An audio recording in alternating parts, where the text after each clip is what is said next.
نحمدہ ونصلی علی رسولہ الکریم اما بعد فاعوذ باللہ من الشیطان الرجیم بسم اللہ الرحمن الرحیم رب اشرح لی صدری ویسر لی امری واحلل عقدۃ من لسانی یفقہوا قولی رب زدنی علما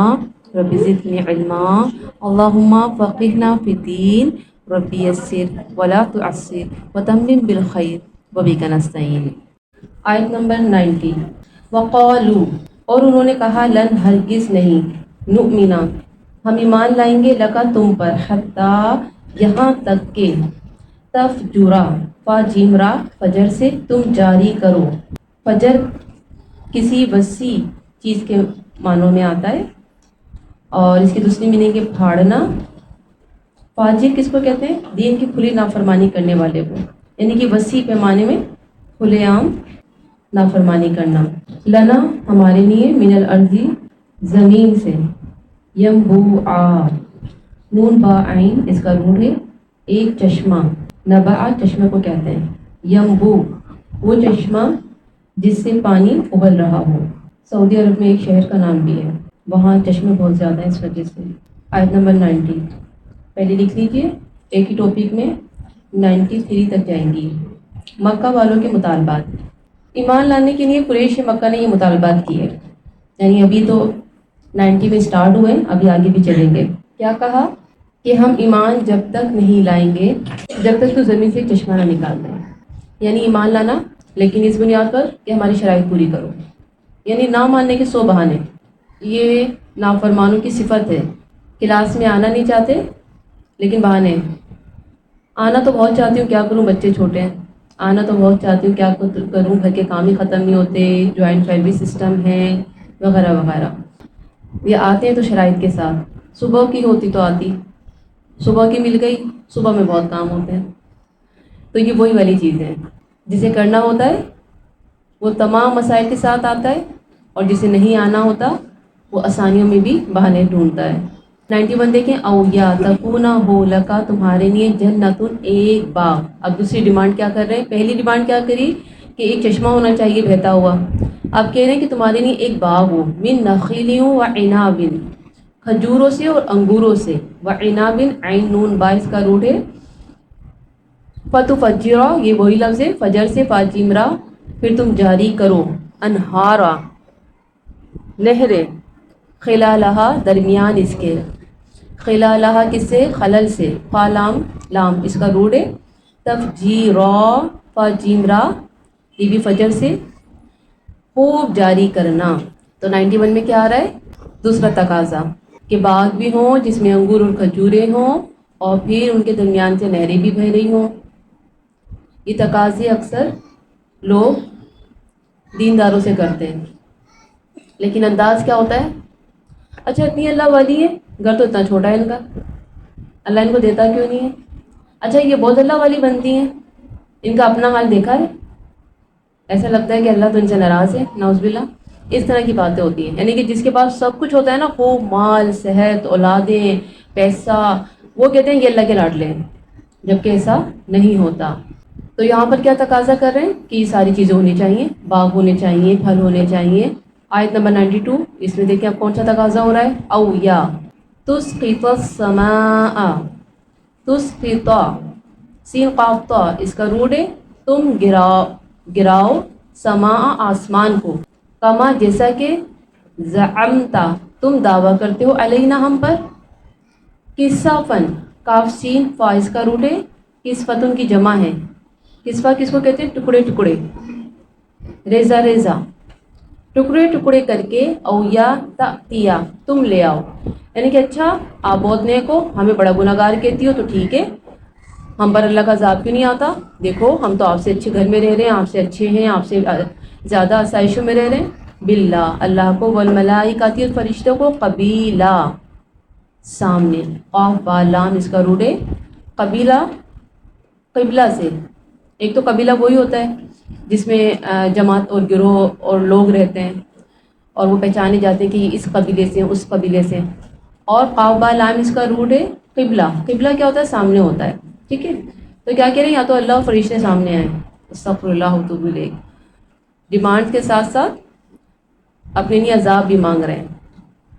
92، یا جو تم دعویٰ کرتے ہو، یعنی جو تم دعویٰ کرتے ہو وہ کر کے دکھاؤ، یعنی کہ اللہ کے نبی کہتے ہیں نا کہ دیکھو باز آ جاؤ ورنہ اللہ کا عذاب آئے گا، اللہ تعالیٰ نے بہت سی قوموں کو ان کی نافرمانی کی وجہ سے تباہ و برباد کر دیا، تو کہہ رہے ہیں اچھا ٹھیک ہے وہ عذاب لے کر آؤ اگر تم دعویٰ کرتے ہو، اچھا آسمان کو ہم پر ٹکڑے ٹکڑے کر کے گرا دو، استغفر اللہ، یا ایسا ہو کہ اللہ تعالیٰ خود آ جائے اور فرشتوں کے ساتھ آ جائے، اللہ اور فرشتے روبرو ہمارے سامنے آ کے کھڑے ہو جائیں اور ہم انہیں اپنی آنکھوں سے دیکھیں۔ سورہ انفال میں بھی یہ مضمون گزر چکا ہے، اور سورہ فرقان 21 میں کہا کہ فرشتے کیوں نہیں آتے، ہم اپنے رب کو کیوں نہیں دیکھ سکتے۔ آیت نمبر 93 دیکھیں، او یا یکونا ہو لکا تمہارے لیے بیتن گھر، من زخرف، زخرف یہ پیچھے بھی گزر چکا ہے یہ لفظ، زخرف القول ہم نے پڑھا تھا نا، ذافا رافا ربائی روٹ ہے اس کا، سونے کو کہتے ہیں، سونے کا، زخرف اصل معنی زینت کے ہیں، مزین کی گئی چیز کو کہا جاتا ہے، مزخرفین کہتے ہیں بہت خوبصورت چیز، سنہری چیز کو بھی کہتے ہیں، ملمہ کی ہوئی چیز، او یا ترقا تم چڑھ جاؤ، ترقا کس سے، ترقی، سیڑھی کو کہتے ہیں، را قافیہ، مرقات سیڑھی کو کہتے ہیں، پھر سمائی آسمان میں، یعنی کہ تمہارے لیے کوئی سونے کا گھر ہو یا تم ہمارے سامنے آسمان پر چڑھتے ہوئے نظر آؤ، اس طرح کے تقاضے۔ وَلَن نُؤْمِنَ اور ہرگز نہیں ہم مانیں گے، لِرُقِّئِکَ روقاف یا تمہارے چڑھنے کو، حتیٰ کہ تنزل تم اتار لو علینا ہم پر کتاباً ایک کتاب، نقرأ قاف را حمزہ ہم پڑھیں اس سے، یعنی کہ آسمان سے کوئی کتاب لے کر آؤ، جیسے کہ حضرت موسیٰ کو ملی تھی تختیاں۔ قل اب یہاں پر کیا کہہ دیجئے، سبحان ربی پاک ہے رب میرا، حل نہیں کنتو ہوں میں الا مگر بشر رسولہ ایک انسان جو رسول ہے۔ کیا کہا، آپ کا سونے کا گھر ہو یا ہمارے سامنے آسمان پر چڑھ جاؤ، اور صرف چڑھنا ہی کافی نہیں ہے، ہم تیرے آسمان پر چڑھنے پر بھی ایمان نہیں لائیں گے، یعنی کہ اتنے بڑے ہمیں جو معجزات دکھا دو گے نا اس پر بھی ایمان نہیں لائیں گے، یہاں تک کہ آسمان سے ہمارے پاس تو کتاب لے آ، یعنی صرف چڑھنا ہی نہیں ہے بلکہ وہاں سے کتاب بھی لے کر آنی ہے جسے ہم خود پڑھیں، یعنی یہاں بھی اپنی مرضی، ہم خود پڑھیں تو نہ پڑھائے، ہم میں سے ہر شخص اسے صاف صاف خود پڑھ سکتا ہو، کتاب موجود ہے اس کو پڑھتے نہیں ہیں جس میں صاف پیغام ہے، لیکن کیا ایسی کتاب لاؤ کہ بس تم نہ پڑھو ہم خود ہی پڑھ لیں۔ تو آپ نے جواب دیا، کیا میں بشر کے علاوہ کچھ اور بھی ہوں کہ ہر روز ایک نیا شو دکھاؤں تم کو، یعنی کہ تم تو میریکلس سے مانگتے رہتے ہو، میں کیا تمہیں یہی سب کچھ دکھاتا رہوں، میں ایک بشر ہوں۔ سورہ فصلت میں آتا ہے ہر شخص اپنے لیے الگ کتاب چاہتا ہے، تو اللہ کے نبی نے کیا کہا کہ میں ایک بشر ہوں۔ کیا کوئی بشر ان چیزوں پر قادر ہے جو تم مجھ سے مطالبہ کر رہے ہو، یعنی کوئی انسان تو اتنے بڑے بڑے مطالبات پورے نہیں کر سکتا نا کہ آسمان پہ چڑھ جاؤ اور نہریں جاری کر دو اور یہ باغات وغیرہ یہ ساری چیزیں، ہاں میرا رب ان تمام چیزوں پر قادر ہے، سبحان ربی، میرا رب پاک ہے، وہ ہر چیز پر قادر ہے، وہ چاہے تو تمہارے مطالبات پورے کر سکتا ہے، وہ صرف کن کہتا ہے اور وہ کام ہو جاتا ہے، کیونکہ وہ بڑا طاقتور ہے۔ میں اس کا بھیجا ہوا رسول ہوں، اور رسول کا کام کیا ہوتا ہے، پیغام پہنچانا، سو وہ میں نے پہنچا دیا اور پہنچا رہا ہوں۔ لوگوں کے مطالبات پر معجزات ظاہر کر کے دکھانا یہ رسالت کا حصہ نہیں ہے، دائی کا کام پیغام پہنچانا ہے، منوانا نہیں ہے۔ ہاں اگر اللہ چاہے تو رسالت کی سچائی کے لیے اپنی مرضی سے جو معجزہ وہ دکھانا چاہے دکھا سکتا ہے، لیکن لوگوں کی خواہشات پر نہیں۔ اگر معجزے لوگوں کی خواہشات پر دکھائے جانے لگے تو یہ سلسلہ تو کبھی ختم ہی نہیں ہوگا، ہر آدمی اپنی خواہش کے مطابق نیا معجزہ دیکھنے کا آرزومند ہوگا، تو رسول اسی کام میں لگا رہے گا، پھر کیا ہوگا، تبلیغ و دعوت کا کام رک جائے گا، جو اصل مقصد ہے وہ فوت ہو جائے گا، اس لیے معجزات اللہ کے حکم سے ہی آتے ہیں. لیسن کہ جن کو نہیں ماننا ہوتا وہ نہیں مانتے، نہ ماننے کے سو بہانے بناتے ہیں. جو اللہ کی قدر نہیں جانتا وہ دین کے راستے میں عذر اور شرائط پیدا کرتے ہیں. تو دین کا کبھی بھی معاملہ ہو سمعنا و اطعنا کی بنیاد پر عمل کریں، من مانیاں نہ کریں، اپنی نہ چلائیں. آیت نمبر 94. وما اور نہیں منع الناس روکا لوگوں کو ان یؤمنوا کہ وہ ایمان لائیں اذ جب جاءہم الہدی آ گئی ان کے پاس ہدایت، الا مگر ان یہ کہ قالوا انہوں نے کہا ابعث اللہ کیا بھیجا اللہ نے بشر الرسول ایک انسان کو رسول بنا کر. آیت نمبر 94 95 96 ایک ہی ٹاپک پر آئیں گے. تمام رسول انسان ہی تھے، یعنی جب ہدایت آ گئی پیغمبر نے اللہ کی بات پہنچا دی، ساری نشانیاں واضح ہو گئی، حق ظاہر ہو گیا، تو پھر ماننے میں کوئی مشکل نہیں ہونی چاہیے. لیکن پھر بھی لوگ نہیں مانے. کیوں نہیں مانے؟ وہ کہتے تھے کہ اللہ نے بشر کو پیغمبر کیوں بنایا. نہ ماننے کی وجہ بتائی جا رہی ہے. یعنی کسی انسان کا رسول ہونا کفار و مشرکین کے لیے سخت تعجب کی بات تھی. وہ یہ بات ماننے کو تیار ہی نہ تھا کہ ہمارا جیسا انسان جو ہماری طرح چلتا پھرتا ہے، ہماری طرح کھاتا پیتا ہے، ہماری طرح انسانی رشتوں میں منسلک ہے، وہ رسول بن جائے. یہ بات تھی جو ان کو ایمان لانے سے روک رہی تھی.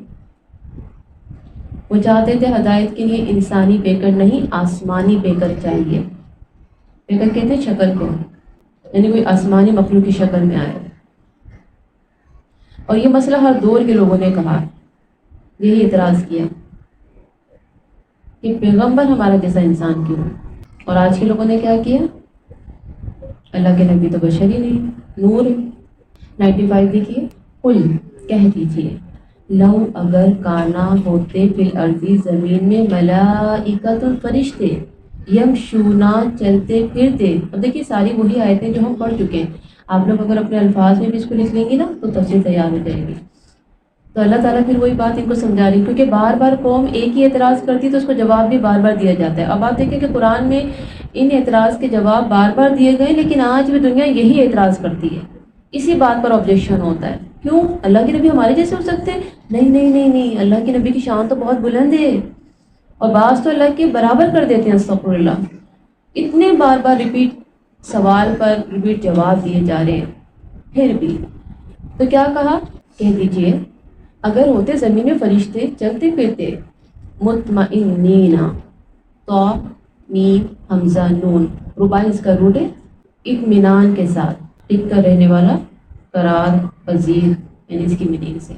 لنزلنا البتہ نازل کرتے ہیں علیہم ان پر من السماء یا آسمان سے ملکن ایک فرشتہ رسولا رسول. ان کے اعتراض پر فرمایا جب زمین میں انسان بستے ہیں تو ان کی ہدایت کے لیے رسول بھی انسان ہی ہوں گے. غیر انسان رسول انسانوں کی ہدایت کا فریضہ انجام دے ہی نہیں سکتے. ہاں اگر زمین میں فرشتے بستے ہوتے تو ان کے لیے رسول بھی یقیناً فرشتے ہی آتے.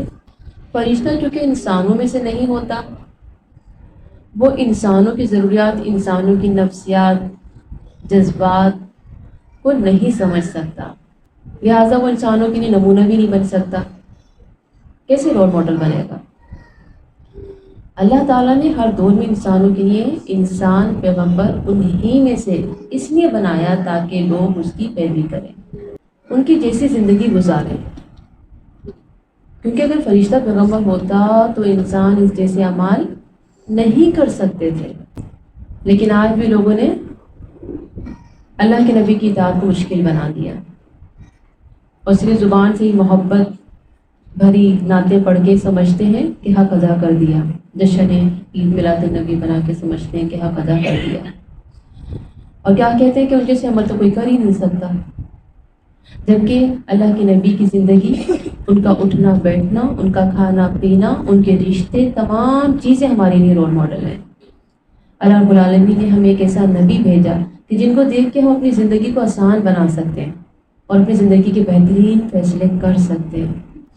تو ہمیں کیا کرنا ہے کہ اللہ کے نبی جو کلام لائے ہیں ہمارے لیے چھوڑ دیے گئے ہیں اس کی طرف دھیان دینا ہے۔ 96 دیکھیں اسی ٹاپک میں چلے گی۔ قل کہہ دیجئے، کفا کافی ہے، باللہ اللہ شہیدم گواہ، بینی و بینکم درمیان میرے اور درمیان تمہارے، انہو بے شک وہ، کانا ہے وہ، بعبادہ اپنے بندوں کی خبیرم خوب خبر رکھنے والا، بصیرا خوب دیکھنے والا۔ یعنی اگر تم نہیں مانتے نہ مانو، تمہاری گواہی سے بڑھ کر اللہ کی گواہی کہ میں اللہ کا پیغمبر ہوں یہ کافی ہے۔ یعنی نہیں مانتے نہ مانو، اللہ سب کے حالات سے باخبر ہے، وہ سب کا ظاہر اور باطن خوب جانتا ہے، دیکھ رہا ہے۔ میرے ذمہ جو تبلیغ و دعوت تھی وہ میں نے پہنچا دی اور پہنچا رہا ہوں، یعنی اللہ کے نبی صلی اللہ علیہ وسلم کے لیے۔ اس بارے میں میرے اور تمہارے درمیان اللہ کا گواہ ہونا کافی ہے، کیونکہ ہر چیز کا فیصلہ اسی کے ہاتھ میں ہے۔ بعض اوقات کسی کے اختلافات، کسی کی سازشیں، کسی کی نفرتیں، ان کا جواب دینا بڑا مشکل ہو جاتا ہے، تو اللہ رب العالمین نے اپنے نبی کی مدد کی اور دو ٹوک فیصلہ سنانے کے لیے کہہ دیا، کہہ دو ان کو میرے لیے میرا رب کافی ہے، وہ ہے نا گواہ، تم مجھے پیغمبر مانو یا نہ مانو، تمہارے ماننے یا نہ ماننے سے کچھ نہیں ہوتا، مانو گے اپنے لیے اچھا کرو گے، نہ مانو گے اپنے لیے برا کرو گے۔ تو لیسن کیا ہے 94 95 96 کا؟ ہر دور میں رسول انسان ہی تھے تاکہ باقی سارے انسان رسول کی اطاعت کر سکیں۔ اللہ انسانوں میں رسول چن کر ہمارے لیے بہترین مثالیں قائم کر دی ہیں، لیکن جن کو نہیں ماننا انہوں نے رسول کی بھی نہیں مانی، یعنی جن کو نہیں ماننا وہ رسول کی محفل سے بھی خالی ہاتھ چلے گئے۔ پھر یہ تو ہم گناہ گاروں کی محفل ہے نا، تو رسول کی محفل سے جو خالی ہاتھ چلے گئے وہ کتنے بد نصیب تھے کہ بتانے والے کون ہیں؟ اللہ کے بھیجے ہوئے پیغمبر ہیں۔ آیت نمبر 97 98 99 اور 100 گمراہوں کا المناک انجام، ٹاپک ہے 97۔ وَمَن يَهْدِ اللَّهُ اور جسے ہدایت دے اللہ۔ ہدایت کون سی ہدایت کی بات ہو رہی ہے؟ ایک تو علم ہوتا ہے، یہ بھی ایک ہدایت ہے نا، لیکن علم سے آگے چیز ہوتی ہے ہدایت عمل، ہدایت توفیق۔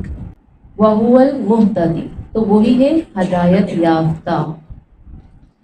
ومن اور جسے یضلل بھٹکا دے وہ، فلن تو ہرگز نہیں تجدہ پائیں گے لہم ان کے لیے، اولیاء کوئی مددگار، ولی کی جمع اولیاء، من دونہ اس کے علاوہ، ونحشرہم اور ہم اکٹھا کریں گے انہیں یوم القیامہ قیامت کے دن، علی وجوہہم ان کے چہروں کے بل، عمیاں و بکما و صما اندھا اور گنگا اور بہرا بنا کر، مأواہم ٹھکانہ ان کا جہنم، جہنم ہوگا، کلما جب کبھی خبت خابا واو خابا یا دھیمی ہونے لگے گی، زدناہم زیادہ کر دیں گے ہم ان پر، سعیرا دہکتی ہوئی آگ کو۔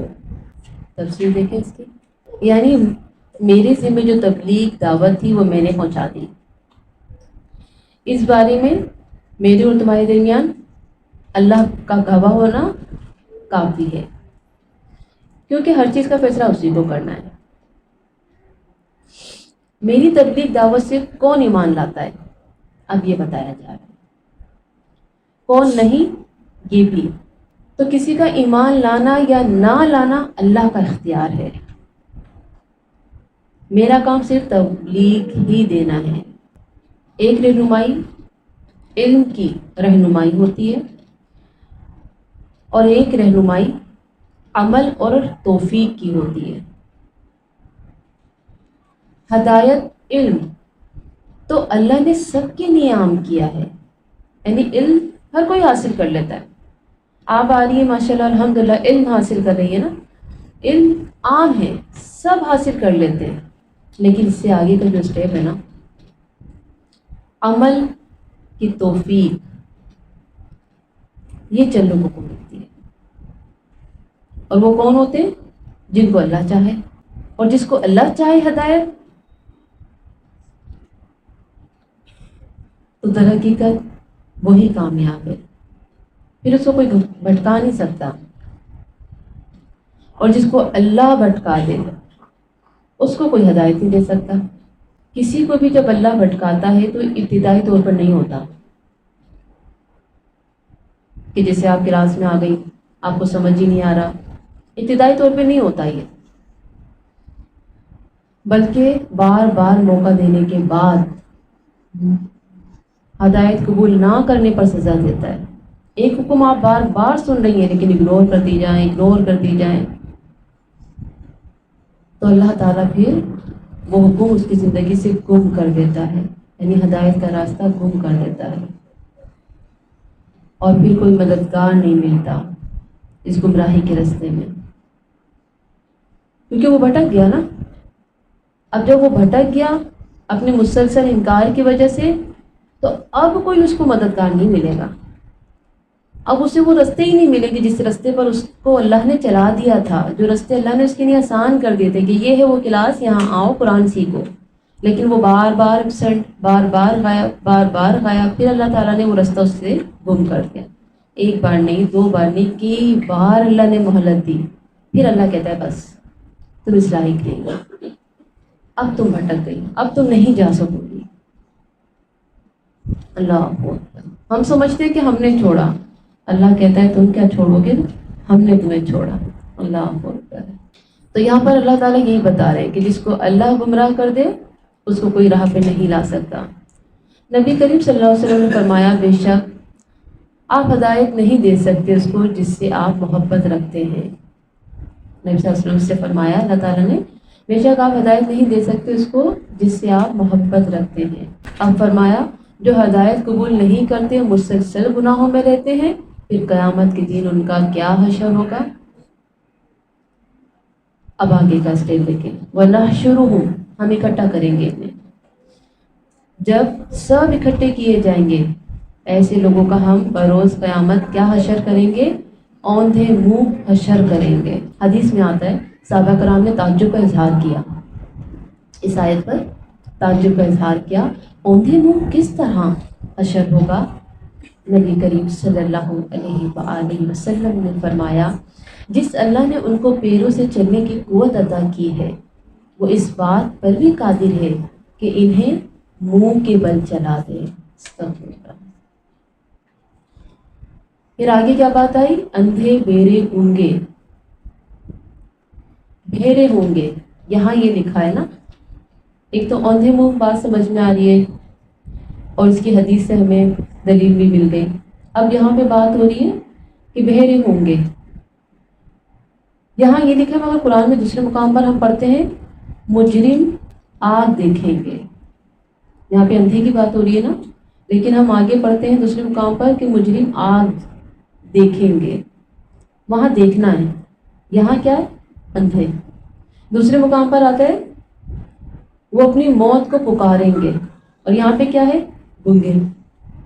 ایک اور مقام پر آتا ہے وہ جہنم کی آوازوں کو سنیں گے، اب یہاں پہ کیا ہے؟ وہ بہرے ہوں گے، وہ سومن۔ تو یہ تضاد، ایک جگہ کچھ اور ایک جگہ کچھ۔ قرآن میں آتا ہے اے اللہ ہم نے سن لیا، ہم نے دیکھ لیا، ہمیں واپس لوٹا، اب ہم اچھے کام کر آئیں گے، یہ آیت ہم کئی دفعہ پڑھ چکے ہیں، لیکن اللہ تعالیٰ یہاں پہ کیا فرما رہے؟ وہ اندھے بہرے گونگے اٹھائے جائیں گے۔ تو ایسا کیوں ہے؟ قرآن میں تضاد تو نہیں ہے، تو کیا بات ہے یہ؟ اندھے بہرے ہونے کا مطلب کہ وہ کوئی ایسی چیز نہ دیکھ سکیں گے جو ان کے لیے باعث سکون ہو، آنکھوں کی ٹھنڈک ہو، دل کی راحت ہو۔ وہ دیکھیں گے تو صرف ایک ہی چیز دیکھیں گے، وہ کیا؟ تباہی، بربادی۔ آپ اس کو دنیا میں بھی ایکسپیرینس کر سکتے ہیں، مثلا اللہ نہ کرے جیسے کسی شخص کے ساتھ کوئی برا حادثہ ہو جاتا ہے، یہ تو دنیا کے غم کی بات ہو رہی ہے نا، کہ دنیا میں اگر کسی انسان پہ ایسا غم آ جاتا ہے، کوئی اپنا پیارا جدا ہو جاتا ہے، انسان کے حواس کیسے ہوتے ہیں؟ اسے کسی چیز کی فکر نہیں ہوتی، وہ صرف ایک اپنے غم کو دیکھ رہا ہوتا ہے، اور یہ قیامت کا غم تو بہت بڑا ہوگا۔ تو وہ اپنے صرف ایک ہی غم کو دیکھ رہے ہوں گے کہ ہائے یہ ہمارے ساتھ کیا ہو رہا ہے. اپنے انجام کی وجہ سے وہ اندھے بہرے گنگے ہو جائیں گے کہ ہمارے ساتھ کیا ہو رہا ہے. وہ کوئی بھی خیر کی بات نہ سن سکیں گے، نہ خیر دیکھ سکیں گے، نہ بول سکیں گے. تو یہ ان کی تباہی ہلاکت کی وجہ سے. ایک تو یہ وجہ ہو گئی. اور ایک وجہ جو بھی ہم نے پہلے پڑھی کہ وہ منہ کے بل ہوں گے. تو ظاہر جب منہ کے بل ہوں گے تو اندھے بہرے گنگے ہی ہو جاتا ہے انسان، بھی نہ دیکھ سکتا ہے، نہ سن سکتا ہے، نہ وہ بول سکتا ہے. دوسری وجہ تو یہ. تیسری وجہ جو ہم پیچھے بھی کئی دفعہ اس کو ڈسکس کر چکے ہیں، آنکھیں ہیں ہدایت کا رستہ نہیں چنتے، قرآن کو نہیں پڑھتے، ان آنکھوں کا بہترین استعمال نہیں کرتے. کان ہے حق بڑا بوجھ لگتا ہے، یہ کیا ہمیشہ ایڈوائس کرتی رہتی ہیں، تقریریں کرتی رہتی ہیں، درس دیتی رہتی ہیں. آپ کے تو درس ہی ختم نہیں ہوتے ہیں. جہاں دیکھو آپ امر بالمعروف نہی منکر کا آپ نے لگتا ہے آپ نے ٹھیکہ لیا ہوا ہے. یعنی کہ حق بات ہمیشہ بری لگتی ہے.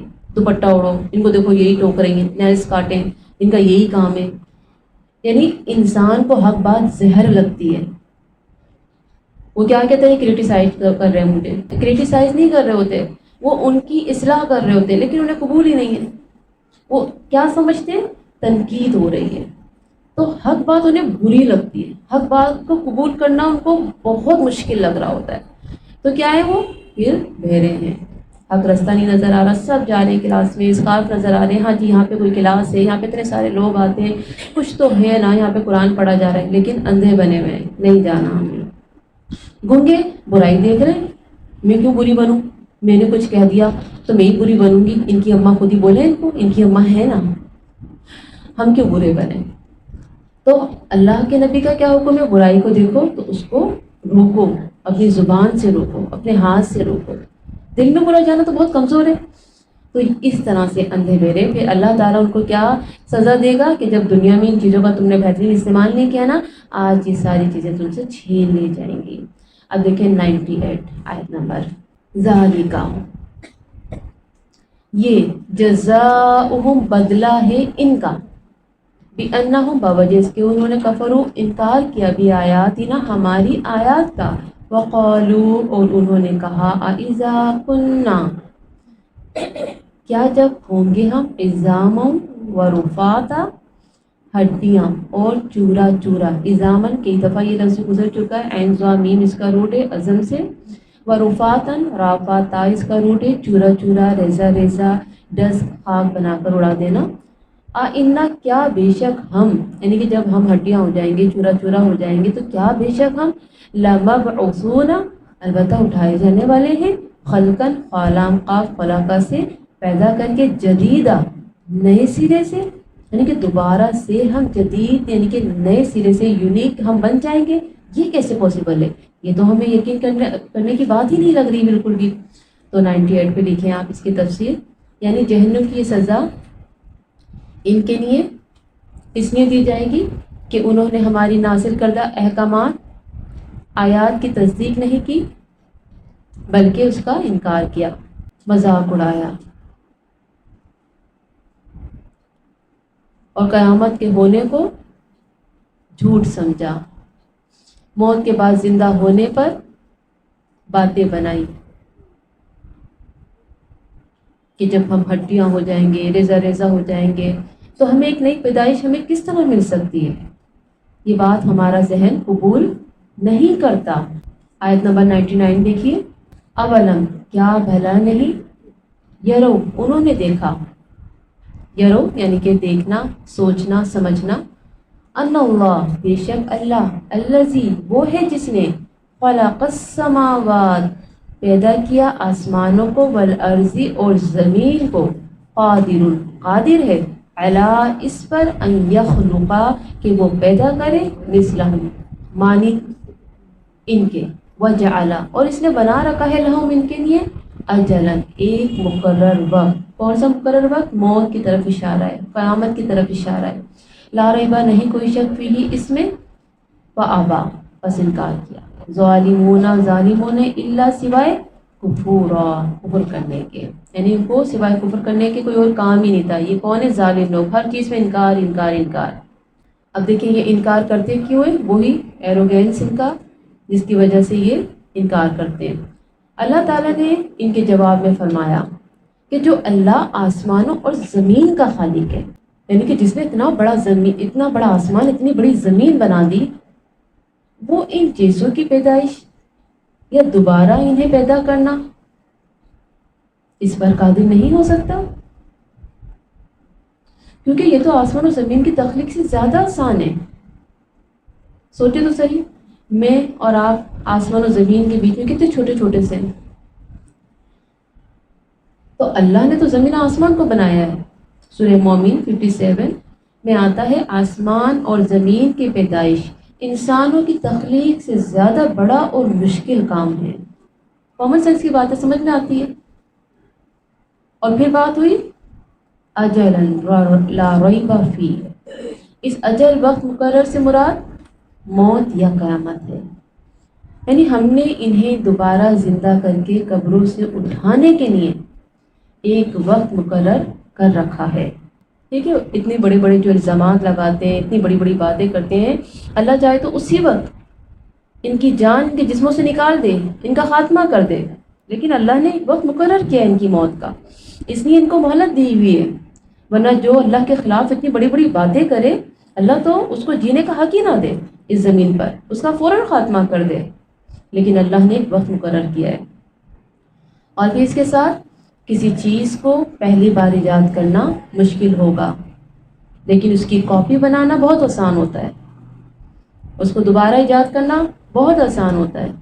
ان احمقوں کو یہ بات سمجھ نہیں آتی کہ جو پہلی بار پیدا کر سکتا ہے انسان کو، وہ دوبارہ کیوں نہیں پیدا کر سکتا۔ آیت نمبر 100 دیکھیے، قل لو، کہہ دیجئے اگر، تم تملکون، تم مالک ہوتے، خزائن، خزانوں کے، یعنی کہ ہر طرح کی نعمتوں کی طرف اشارہ ہے، رحمتی، رحمت کے۔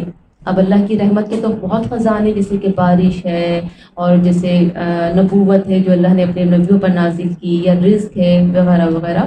ربی، میرے رب کی، یعنی کہ اللہ کی جتنی بھی نعمتیں ہیں، اللہ کی جتنی بھی رحمتیں ہیں، خزانے ہیں، تو اللہ کہہ رہے ہیں کہ اگر ہم ان کو مالک بنا دیں، ربی، میرے رب کی، اذن تب، لَأَمْسَكْتُ، میم سین کاف، البتہ روک لیتے تم، خشیت الانفاق، خشیہ ڈر سے، خرچ ہونے کے، انفاق، وکانا، اور ہے انسان، قتورا، قافتارا اس کا روٹ ہے، یعنی کہ تنگ دل، بہت چھوٹے دل کا مالک، بہت کنجوس، بخیل۔ 100، یعنی اگر انسان کو اللہ ان خزانوں کا مالک بنا دیتا، جیسے بارش کا برسانا، لوگوں کو رزق دینا،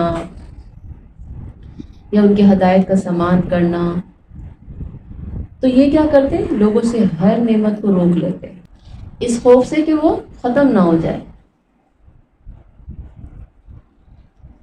بخل سے کام لیتے۔ سب خیر اور بھلائی ملتی ہے تو سب اپنے لیے یہ رکھ لیتا ہے، یعنی انسان کی فطرت کیا ہے زیادہ تر لوگوں کی، کہ جب خیر اور بھلائی ملتی ہے تو وہ اپنے لیے رکھ لیتا ہے، چھپا چھپا کے، اچھا مال، اچھی بات چھپا لیتا ہے کہ کسی کو پتہ نہ چل جائے۔ اگر کسی اور کو پتہ چل گئی تو میری ویلیو کم ہو جائے گی، میں کیوں بتاؤں اس کو یہ ٹوٹکا، یہ علم، ابھی تو میں اس سے آگے ہوں، پھر یہ میرے برابر آ جائے گا۔ اس لیے اللہ تعالیٰ نے یہ فیصلہ کہ کس کو نبی بنانا ہے، کس کو نہیں بنانا، یہ سب اختیارات اللہ کے ہاتھ میں، کس کو کتنا دینا ہے، کس کو کتنا نہیں دینا، یہ سب اللہ کی تقسیم ہے، اور اللہ بہترین تقسیم کرنے والا ہے۔ انسان کے تنگ دل ہونے کی بات ہو رہی ہے کہ انسان بڑا ہی تنگ دل ہے، چھوٹے دل کا مالک ہے، دینے پر غم کرتا ہے اور لینے کا بڑا حریص ہے۔ سورہ نساء 53 میں ہے، ان کو اگر اللہ کی بادشاہی میں سے کچھ حصہ مل جائے تو یہ لوگوں کو کچھ نہ دیں، تل برابر بھی کسی کو کچھ نہ دیں۔ اللہ اکبر۔ جبکہ اللہ کی مہربانی، اس کا فضل و کرم دیکھیں کہ اس نے اپنے خزانوں کے منہ ہمارے لیے کھولے ہوئے ہیں۔ جس طرح حدیث میں آتا ہے، اللہ کے ہاتھ بھرے ہوئے ہیں، وہ دن و رات خرچ کرتا ہے، لیکن اس میں کوئی کمی نہیں آتی۔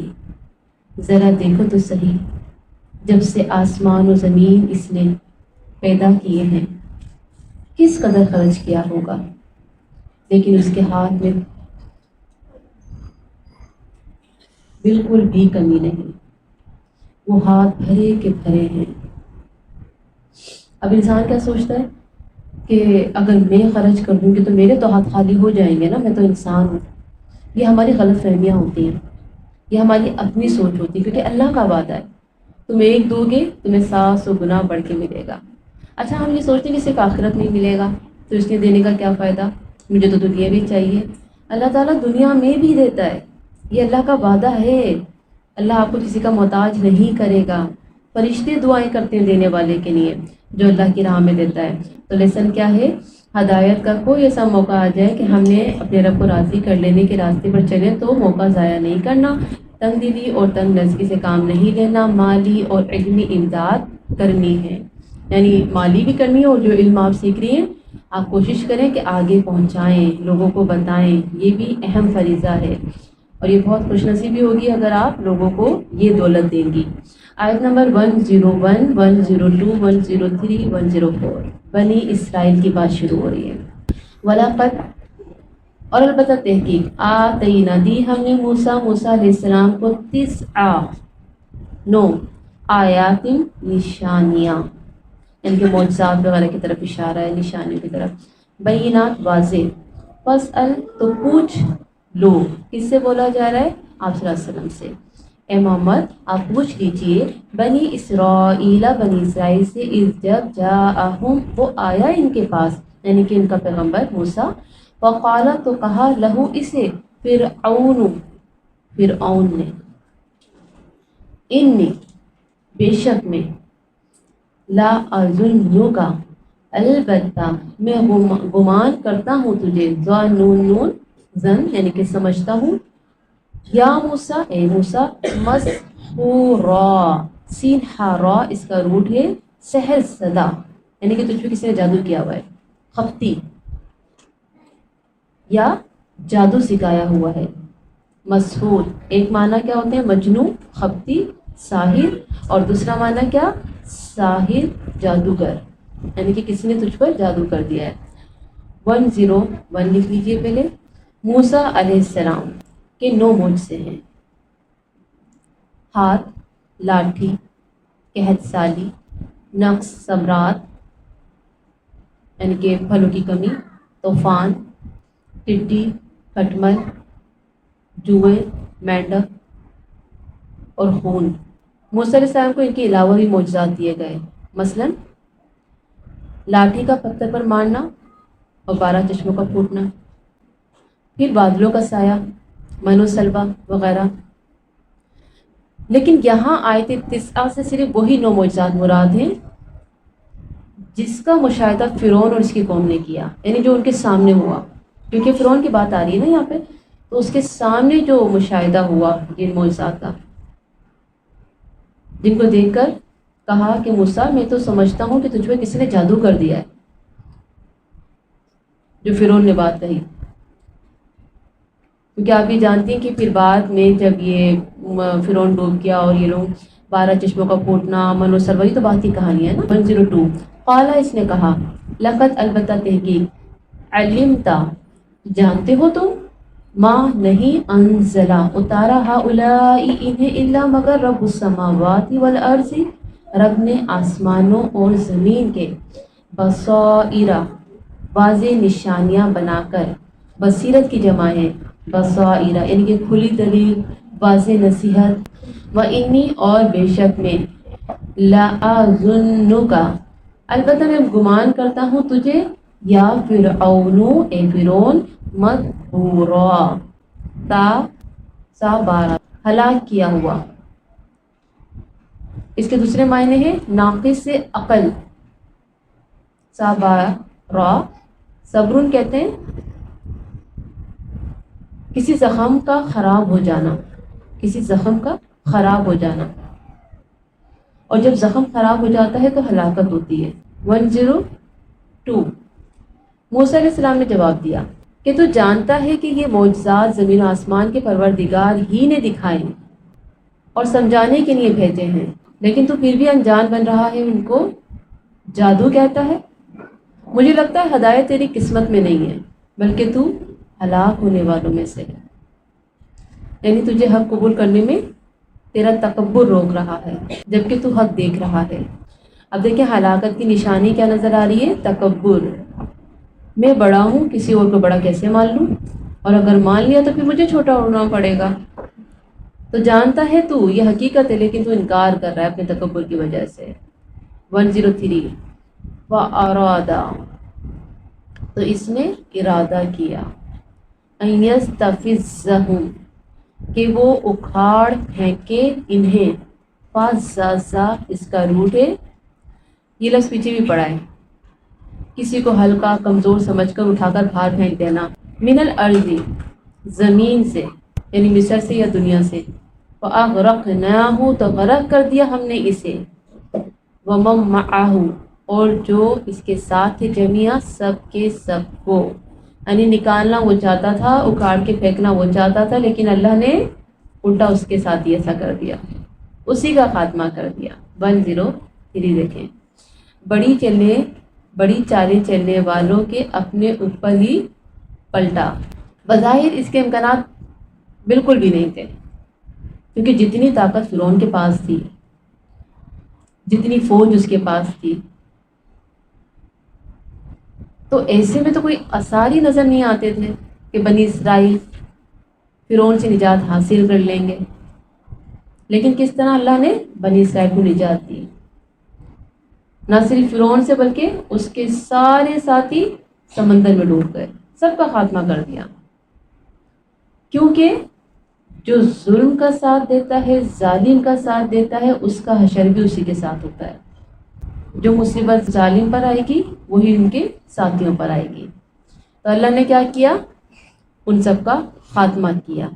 104 دیکھیں، وَقُلْنَا اور کہا ہم نے، من بعدہ بعد اس کے، یعنی واقعہ فرعون کے غرق ہونے کے بعد، لی بنی اسرائیل اسکنوا الارض، بنی اسرائیل کو رہو بسو زمین میں، اسکن مسکن سے آپ کو پتہ ہے یہ رہنا بسنا پیچھے آ چکا ہے۔ فَإِذَا پھر جب آ جائے گا وعدہ آخرتی، آخرت کا یعنی کہ قیامت کا دن کا، جئنا لے آئیں گے ہم بکم تمہیں لفیفا، لام فافا اس کا روٹ ہے، اکٹھا کر کے، لف یعنی کہ ثابت راسخ کی میننگ میں بھی آتا ہے، اور اسی سے لفافہ بھی ہے۔ یہاں پہ میننگ کیا رہی ہے؟ اکٹھا کر کے نا، لفافے میں کیا کرتے ہیں؟ پیسے اکٹھے کرتے اور دے دیتے، لفافے میں چیزیں بھی جمع کر کے اکٹھی کر کے رکھی جاتی ہیں۔ ٹھیک ہے، لفافہ اسی سے ہی ہے۔ لفیف انسانوں کا بڑا گروہ اس کی میننگس میں آتا ہے، اس میں مختلف قبیلے کے لوگ جمع ہوں، جس میں ہر برادری کے لوگ ہوں، ایسا قبیلہ۔ فرعون کے غرق ہونے کے بعد اللہ نے کہا، اے بنی اسرائیل، ایسی سرزمین میں تم رہو سہو، ہاں آخرت کا وعدہ آئے گا۔ بعض نے اس سے مراد آخرت کا وعدہ قیامت کا وعدہ لیا ہے، بعض نے کہا قیامت سے پہلے جب عیسیٰ علیہ السلام آئیں گے سب یہودی اکٹھے کیے جائیں گے، اور بعض نے کہا جو سب سے آخر میں ہوگا۔ اب وہ قرب قیامت واقعہ کی طرف اشارہ ہے یا قیامت ہی ہے، یعنی دونوں ہی ہو سکتے ہیں۔ اگر اس سے مراد قیامت نہیں، قیامت سے پہلے کا کوئی واقعہ ہے، اور کانٹیکسٹ کیا ہے آیت کا کہ بنی اسرائیل کو مصر سے نکال کر فلسطین میں جگہ دی گئی، تو بنی اسرائیل فلسطین میں آ کر اکٹھے ہوئے تھے۔ قیامت سے پہلے تمام بنی اسرائیل اس خطے میں جمع ہوں گے۔ تو کیا کہا؟ یعنی رہو سہو یہاں، پھر ایک دفعہ اور تم سب یہیں اکٹھے کیے جاؤ گے، یا تو اس وقت جو ہو رہا ہے اس طرف اشارہ ہے، یا پھر جو قیامت کے دن سب اکٹھے کیے جائیں گے اس طرف اشارہ ہے۔ معجزات دیکھ کر بھی ایمان قبول نہ کرنا فرعون کا تکبر تھا۔ جو خود کو بڑی چیز سمجھتے ہیں وہ کسی کو بڑا کیسے مان سکتے ہیں؟ بنی اسرائیل کو فرعون جیسی بڑی مصیبت سے نجات ملی، لیکن پھر بھی وہ اللہ کی شکر گزار نہ بن سکے۔ تو مجھے اور آپ کو دیکھنا ہے کہ زندگی میں اکثر ایسی پریشانیاں ہمارے ساتھ بھی آ جاتی ہیں کہ ہم بہت اپسیٹ ہو جاتے ہیں، لیکن اس پریشانی سے اللہ ہمیں نکال لیتا ہے، تو اس وقت ہم کیا کر رہے ہوتے ہیں؟ کیا اللہ کا شکر ادا کرتے ہیں؟ کہ اللہ تیرا شکر ہے وہ مشکل وقت تھا مجھ پر، تو نے مجھے اس مشکلات سے نکال لیا، اللہ آئندہ مجھے مزید مشکلات سے بچا لینا۔ آیت نمبر 105، 106، 107، 108، 109 قرآن مجید کی عظمت اور تاثیر، بہت پیاری آیتیں ہیں۔ 105 وبالحق کی، اور ساتھ حق کے، انزلناہ نازل کیا ہم نے اسے، وبالحق کی اور ساتھ حق کے، نزلہ وہ اترا، کون کس کی طرف اشارہ ہے؟ حضرت جبرائیل کی، اس کے نیچے وما اور نہیں ارسلنا کا بھیجا ہم نے آپ کو الا مگر مبشرا و نذیرا، خوشخبری دینے والا اور ڈرانے والا۔ قرآن مجید کی عظمت اور تاثیر 105 یعنی یہ قرآن حق ہے، سچائی پر مبنی ہے، اور جو اس کو لایا ہے وہ بھی اللہ کے نزدیک بہت بڑا مقام رکھتا ہے، یعنی حضرت جبرائیل جو تمام فرشتوں کے سردار ہیں۔ اور جس پیغمبر پر یہ نازل ہوا وہ کون ہے؟ وہ مبشر اور نذیر ہیں، یہاں پہ 2 صفت کا ذکر کیا گیا ہے۔ اچھا، مبشر کس کے لیے؟ اطاعت گزاروں کے لیے، جو اللہ کی اطاعت کرنے والے، نبی کے احکامات پر عمل کرنے والے، سنتوں کو اپنانے والے، ان کے لیے مبشر ہے۔ اور نذیر کس کے لیے؟ نافرمانوں کے لیے۔ اور جس پیغمبر پر یہ قرآن نازل ہوا وہ کون ہے؟ مبشر اور نذیر، یعنی باحفاظت آپ تک پہنچ گیا، یہ قرآن مجید باحفاظت آپ تک پہنچ گیا، اس میں راستے میں کوئی کمی پیشی اور تبدیلی نہیں کی گئی، کیونکہ لانے والا امین ہے، اس لیے کہ اس کو لانے والا فرشتہ کون ہے؟ حضرت جبرائیل ہے۔ ان کے بارے میں کیا کیا فرمایا گیا ہے؟ شدید القوی، الامین، المطاع فی الملا، الاعلی، یہ قرآن مجید میں ان کی تعریفیں کی گئی ہیں۔ یہ وہ صفات ہیں جو حضرت جبرائیل علیہ السلام کے لیے اللہ رب العالمین نے فرمائی ہیں۔ 106 دیکھیے، وَقُرْآنًا اور قرآن کو، فَرَقْنَاهُ الگ الگ نازل کیا ہم نے اسے، فرق سے ہے یہ، فرقنا، فصلنا اس کا مطلب الگ الگ، فصل، لِتَقْرَأَهُ تاکہ آپ پڑھیں اسے، عَلَى النَّاسِ لوگوں پر، عَلَى مُقْسٍ وَنَزَّلْنَاهُ میم کاف سا، پیچھے بھی لفظ گزر چکا ہے، ٹھہر ٹھہر کر، وَنَزَّلْنَاهُ اور نازل کیا ہم نے اسے، تنزیلا تھوڑا تھوڑا نازل کرنا۔ اب دیکھیں قرآن کی خوبصورتی بتائی جا رہی ہے، قرآن کو 23 سال میں نازل کیا، تھوڑا تھوڑا کر کے، تاکہ لوگوں پر تھوڑا تھوڑا کر کے پڑھو، اور وہ ہر ہر آیت کو، ہر ہر لفظ کو سمجھ کر پڑھیں، اور وہ ان کے اندر جذب ہو سکے، دل میں اتر سکے۔ اسی صورت میں یہ قرآن دلوں پر اثر کرتا ہے۔ ٹھہر ٹھہر کے تلاوت کریں، ٹھہر ٹھہر کے اس کی میننگس پڑھیں، آیت پر غور و فکر کریں، لیکن ہم جب قرآن کو جلدی جلدی سے پڑھتے ہوئے چلے جاتے ہیں، نہ ہمارے دل میں اترتی ہے، نہ دماغ میں، نہ زندگی بدلتی ہے، پھر ہم جیسے پہلے تھے ویسے ہی نظر آتے ہیں۔ قرآن کیا ہے؟ تبدیلی لے کر آتا ہے۔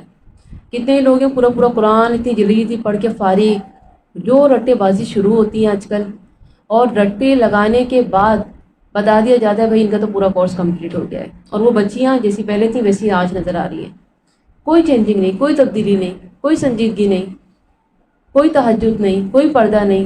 تو کیا ہوا؟ ٹھہر ٹھہر کے نہیں پڑھا، سوچ کے نہیں پڑھا، پڑھا سب کچھ لیکن وہ دل میں نہیں اترا، اس نے ان کی دنیا نہیں بدلی۔ تو اس نے کیا کہا؟ ٹھہر ٹھہر کر۔ اب یہاں پہ دیکھیں کہ اللہ کے نبی صلی اللہ علیہ وسلم پر 23 سال میں یہ قرآن نازل ہوا، اور حضرت عمر کے بارے میں ہم نے آپ کو بتایا تھا نا کہ سورہ بقرہ 10 سال میں پڑھی تھی۔ ہم پڑھ سکتے ہیں ایک سورہ 10 سال میں؟ ہم کہیں گے بھائی وہاں سے نام کٹوا لو، بہت سلو چل رہا ہے، ختم ہی نہیں ہو رہی سورہ بقرہ، 1 سال نہیں، 2 سال نہیں، سالوں گزر گئے، 10 سال میں۔ اور کس نے؟ جن کو عربی آتی ہے انہوں نے 10 سال میں۔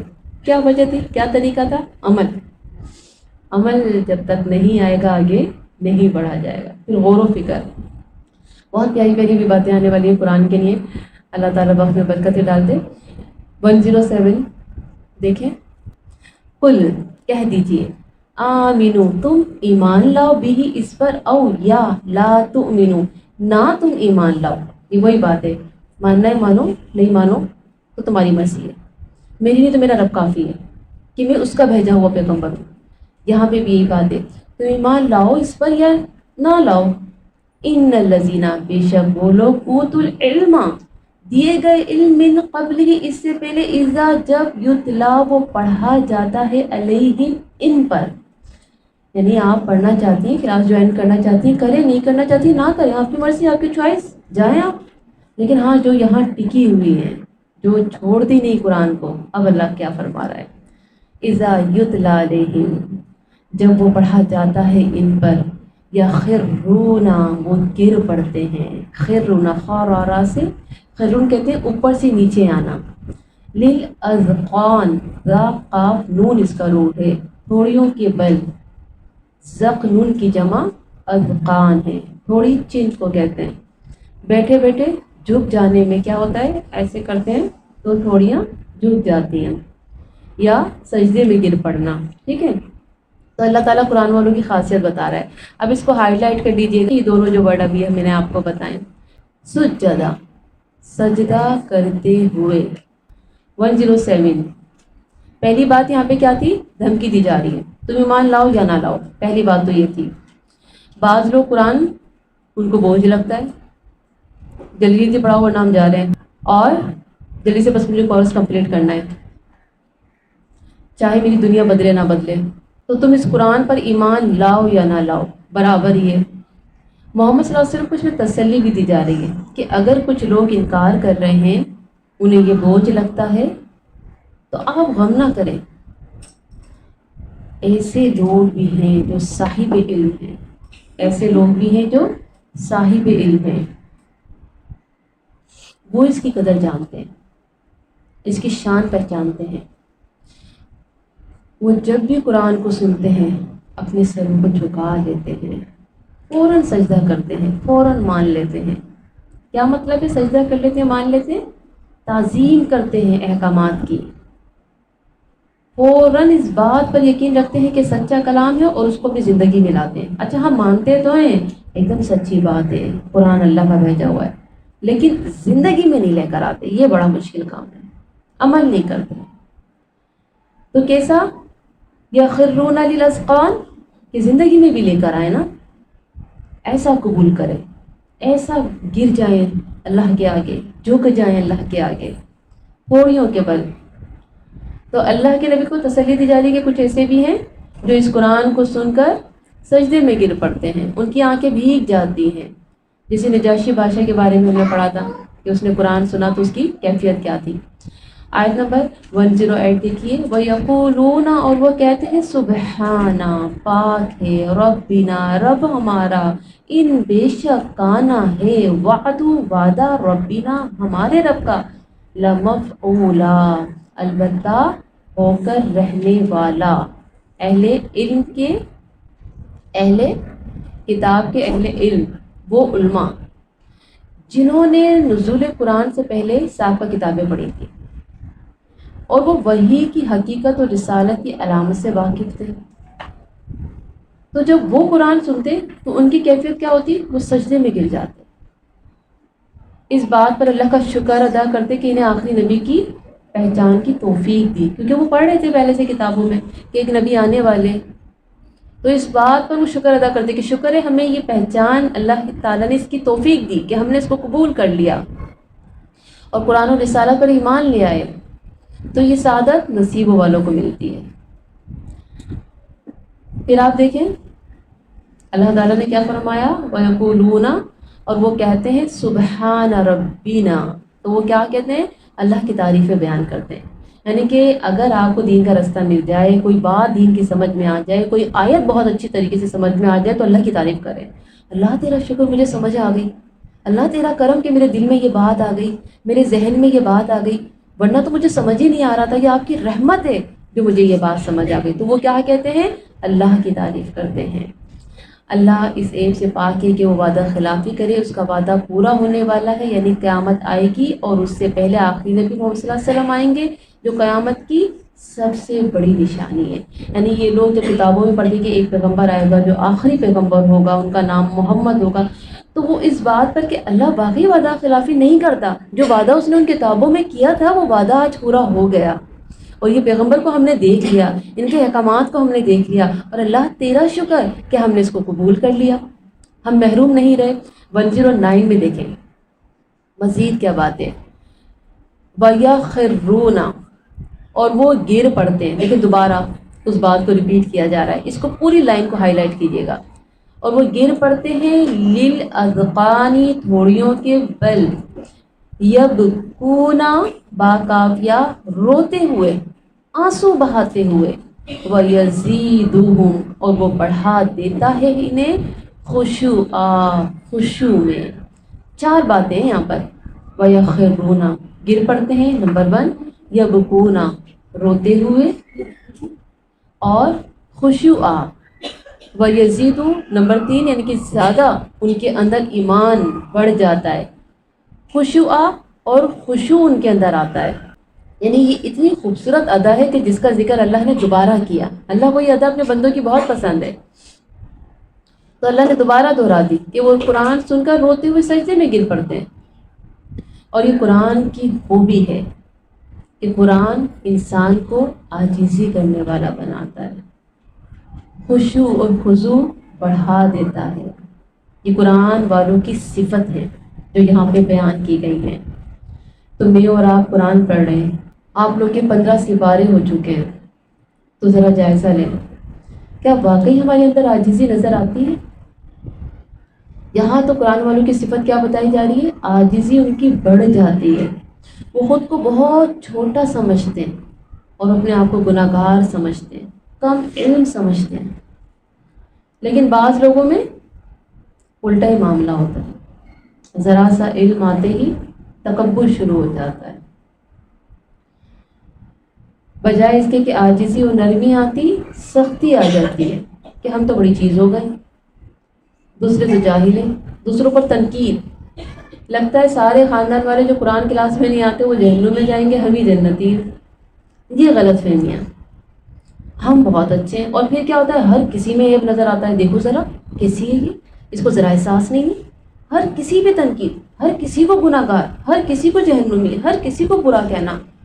یہ کیا چیز ہے؟ یہ تکبر ہے. یہ آپ نے 4 لفظ کیا پڑھ لیے، اپنے آپ کو بڑی چیز سمجھ رہے ہو، بڑا نیک سمجھ رہے ہو آپ.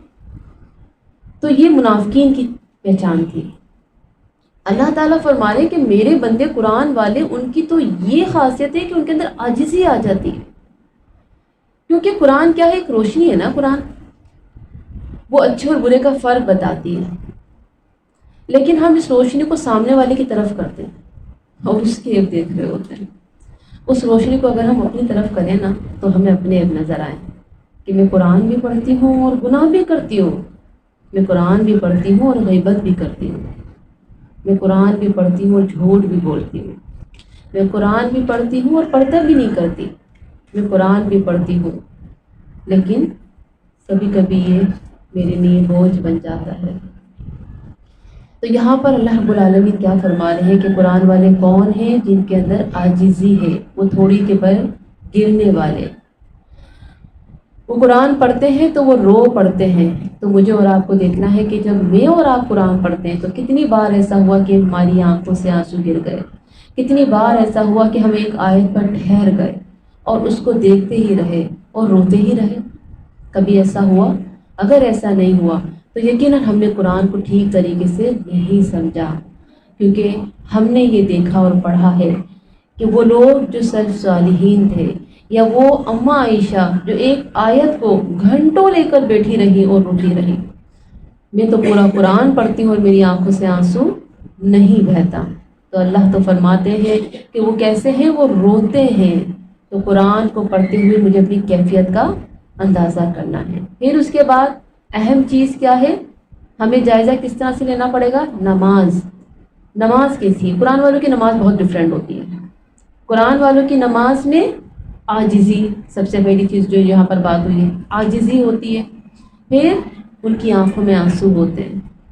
وہ جب کھڑے ہوتے ہیں تو وہ کہتے ہیں اللہ میں بہت بڑا مجرم، بڑے گناہ لے کے پھر تیرے سامنے آ گئی.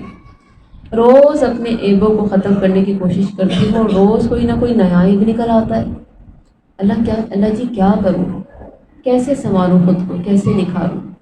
یہ نماز کیا ہے؟ یہ آئینہ ہے، کرائٹیریا ہے۔ یہ نماز کیا ہے؟ ٹیسٹ ہے۔ تو یہ نماز ہمیں بتاتی ہے کہ ہم کتنے اچھے مومن ہیں۔ ہمیں اپنی نماز کا جائزہ لینا ہے کہ میری نماز کا کیا حال ہے۔ پھر ہمارا لوگوں کے حال ساتھ کیا معاملہ ہے، ہم لوگوں کے ساتھ کس طرح کا رویہ اختیار کرتے ہیں۔ کہیں کسی کے سامنے ہم نے اپنے آپ کو بڑا تو نہیں جانا؟ یقین کیجئے کہ کسی کے سامنے جس دن آپ کو ایسا لگے کہ میں بہت جانتی ہوں، اسی دن جان لیے گا کہ میں بہت چھوٹی ہو چکی ہوں۔ حضرت موسیٰ کی بات اللہ کو پسند نہیں آئی تھی۔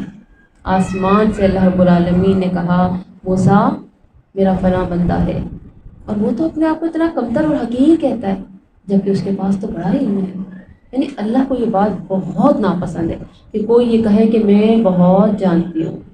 تو یہاں سے ہمیں اپنے اندر دیکھنا کہ کیا واقعی میرے اندر یہ چیزیں ہیں۔ تو پہلی چیز کیا سمجھ میں آ رہی ہے؟ ہمیں عاجزی اختیار کرنی ہے، بہت زیادہ اپنے آپ کے اندر عاجزی، نرمی، محبت، رحم دلی، اس کا مظاہرہ کرنا ہے۔ اچھا، 3 چیزیں بدبختی کی علامتیں ہیں: آنکھ کا جامد ہونا، لمبی خواہشات، اور دل کی سختی۔ یعنی جو آنکھیں ایک دم سوکھ جاتی ہیں نا کہ بس کچھ اثر ہی نہیں ہوتا، یہ بدبختی کی علامت ہے۔ یہ آنکھ کبھی نم ہونی چاہیے، اور خاص طور پہ آگے ضروری نہیں کہ آپ کلاس میں جو ہے نا کبھی کبھی ہوتا ہے ایسا، ایک ایموشنل کچھ سین ہو جاتا ہے، لیکن تنہائی میں رونے کی عادت ڈالیں۔ اللہ کے آگے، اللہ کے آگے رونے والے بہترین لوگ ہوتے ہیں۔ تہجد میں اٹھا کریں، اس وقت مانگا کریں، خوب مانگا کریں اس وقت، اور اتنا رو کے مانگا کریں کہ آپ کے آنسو کی جو لڑی اسٹارٹ ہونا وہ رکے نا، ایسے مانگا کریں۔ یہ کون ہے؟ قرآن والے، یہ ان کی پہچان بتائی جا رہی ہے۔ اللہ تعالیٰ یہاں پہ تعریف کر رہا ہے، وہ روتے ہیں اور ان کا خشوع اس رونے کی وجہ سے بڑھ جاتا ہے۔ تو بس آپ نے جائزہ لینا ہے کتنے دن ہو گئے مجھے اللہ کے آگے روئے ہوئے، تو بس پھر خود ہی پتہ چلے گا کہ ہم کیسے مومن ہیں۔ تو لیسن لکھ لیجیے اب 110 اور 111، توحید باری تعالیٰ کا خزانہ۔ 110 دیکھیں، قُلِ اللہ، کہہ دیجئے پکارو اللہ کو، اوِد الرحمن، یا پکارو رحمان کو، ایامم تدعو، جس نام سے بھی تم پکارو گے، وَلَهُ الْأَسْمَاءُ الْحُسْنَى، تو اسی کے لیے ہے نام اچھے اچھے، ولا اور نہ تجہر، آپ آواز بلند کیجیے، بِصَلَاتِکَ، اپنی نماز میں، ولا اور نہ، تو خافت، خافاتہ آپ پست کیجیے، بیہا اسے، وابتغی، باغی یا، اور اختیار کیجیے، بینہ درمیان، ذالکہ اس کے، سبیلا کوئی راستہ۔ آیت نمبر 110 دیکھیے، جس طرح کہ پہلے گزر چکا ہے، آپ لوگ نے آیت سے اندازہ لگا لیا ہوگا کہ مشرکین مکہ کے لیے اللہ کا صفاتی نام رحمان یا رحیم نامانوس تھا، اور بعض جگہ آتا ہے کہ بعض مشرکین نے نبی کریم صلی اللہ علیہ وسلم کی زبان مبارک سے یا رحمان اور رحیم کے الفاظ سنے تو کہا کہ ہمیں تو یہ کہتا ہے کہ صرف ایک اللہ کو پکارو، اور خود جو ہے 2 معبودوں کو پکارتا ہے۔ یہ پیچھے بھی آیتیں گزر چکی ہیں۔ تو جس پر یہ آیت نازل ہوئی، کہہ دیجئے کہ اللہ کو اللہ کہہ کر پکارو یا رحمان کہہ کر، جس نام سے بھی پکارو تمام اچھے نام اسی کے ہیں۔ یعنی لوگوں کے لیے جو رحمان اور رحیم نام تھا نا غیر مانوس تھا، تو انہوں نے کیا کہا کہ ہمیں تو نہیں سمجھ میں آ رہا یہ کون ہے رحمان اور رحیم، ہم تو اللہ کا نام جانتے ہیں۔ تو یہاں پر یہ بات سمجھائی جا رہی ہے۔ اچھا، پھر نمازوں کی بات ہوئی، مغرب، عشاء، فجر میں امام جہری نماز پڑھائے گا، یہ تو آپ سب جانتی ہیں، تلاوت بلند آواز سے کی جائے گی۔ یہاں کس جہر سے روکا جا رہا ہے؟ اس آواز سے روکا جا رہا ہے جو بہت زیادہ اونچی ہو، نہ بہت اونچی آواز میں پڑھیں نہ ہلکی آواز میں پڑھیں، ٹھیک ہے؟ یہ بات سمجھائی جا رہی ہے۔ حضرت ابن عباس بیان فرماتے ہیں کہ مکہ میں رسول اللہ صلی اللہ علیہ وسلم چھپ کر رہتے تھے، جب اپنے ساتھیوں کو نماز پڑھاتے تو آواز قدرے بلند فرما لیتے۔ مشرکین قرآن سن کر قرآن اور اللہ کو، یعنی کہ اللہ کے لیے غلط الفاظ نکالتے اور غلط جملے کہتے ہیں، تو اللہ تعالیٰ نے فرمایا اپنی آواز کو اتنا اونچا نہ کرو کہ مشرکین سن کر قرآن کو برا بھلا کہیں، اور نہ آواز اتنی پست کرو کہ صحابہ بھی سن نہ سکیں۔ آیت نمبر 111، وَقُلِ الْحَمْدُ، اور کہہ دیجئے سب تعریف، للہ الذی، اللہ کے لیے ہے وہ جس نے، لم یتخذ، نہیں بنائی، ولدن، کوئی اولاد، ولم، اور نہیں، یکن لہ، ہے اس کے لیے، شریکن، کوئی شریک، فی الملکی، بادشاہت میں، ولم، اور نہیں، یکن لہ، ہے اس کے لیے، ولیم من الذلی، ولیم من الذلی، کوئی مددگار کمزوری سے، یعنی کہ کمزوری کی وجہ سے، ذال لام لام اس کا روٹ ہے، وکبرہ، اور بڑائی بیان کیجیے اس کی، کاف بار را اس کا روٹ ہے، تکبیرا، ہو بڑائی بیان کرنا۔ سورۃ کا اختتام الحمدللہ پر ہو رہا ہے۔ رسول اللہ صلی اللہ علیہ وآلہ وسلم نے فرمایا، جو ہم نہیں کرتا وہ شکر بھی نہیں کرتا۔ ہم دراصل کلمہ شکر ہے۔ ابن عباس رضی اللہ تعالیٰ عنہ کہتے ہیں، نبی کریم صلی اللہ علیہ وآلہ وسلم نے فرمایا، قیامت کے دن جن لوگوں کو جنت کی طرف سب سے پہلے بلایا جائے گا وہ وہی لوگ ہوں گے جو دکھ سکھ اور ہر حالت میں بہت زیادہ حمد کرتے ہیں، یعنی بندہ مومن ہر حالت میں شکر گزار ہوتا ہے۔ تمام تعریفیں اللہ ہی کے لیے ہیں۔ فرمایا کہ وہ رب، اس کی خوبی کیا ہے، اس کا کمال کیا ہے کہ وہ اس لائق ہے کہ اس کی تعریف کی جائے۔ ہر قسم کی تعریفیں اسی کے لیے ہیں۔ کیوں؟ کیونکہ وہ سب سے بڑا ہے، سب سے خاص ہے، اکیلا ہے، واحد ہے، جو نہ اولاد رکھتا ہے، نہ اپنی بادشاہت میں کسی کو شریک رکھتا ہے، نہ وہ کمزور ہے کہ کسی کی حمایت کی اسے ضرورت ہو۔